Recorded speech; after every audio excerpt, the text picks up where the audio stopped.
saw a post from a customer experience expert on LinkedIn last week, and they were calling out the relevance of KPIs in this day and age and the problem with them.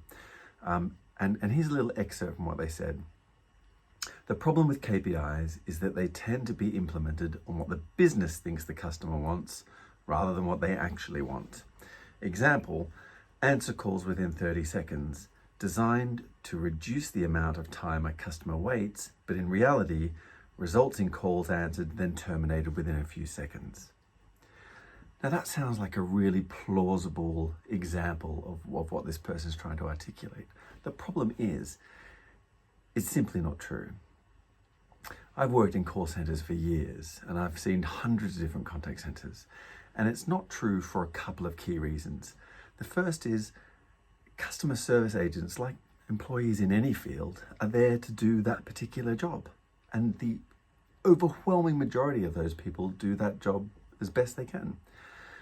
They don't just hang up on customers. That's a really, really rare thing for it to happen, especially after a couple of seconds, just to hit some vague KPI that's not even their KPI. An individual agent can't achieve a percentage of calls answered within 30 seconds. All they can do is answer the next call. So why they would hang up on customers so that a manager or a head of a department achieves a KPI is beyond me. And the second reason is that there's checks in place to stop it from happening. So there's something called a short calls report, which almost every call center has, and they run periodically to find out if there's any agents who are trying to game the system. Because of course, it has happened, but it's really, really infrequent. And this example here makes it sound like, well, the moment you put that KPI in place, that's going to be rife. And it's just not.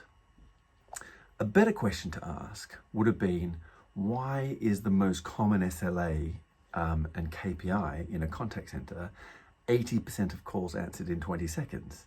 Who decided 80% of people? What about the other 20% of people? Do they just get a crap experience? And why 20 seconds? I personally would be happy to wait 1 minute, maybe even 2 minutes before my dissatisfaction starts to kick in. Obviously, the longer I wait, the more unhappy I'm going to be. But I don't become immediately unhappy after 21 seconds.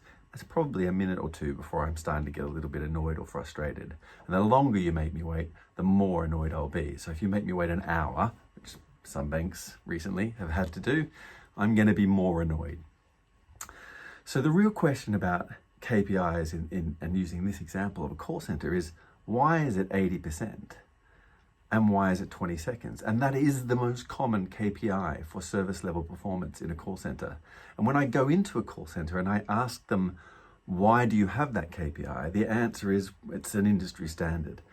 And it's one of those really weird things. It's a self-fulfilling prophecy. It's an industry standard because everyone believes it to be.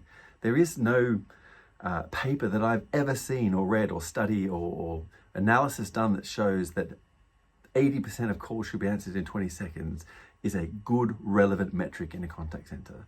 So whilst I agree with what this CX expert is saying here around a problem with KPIs, the example he cited, not so much.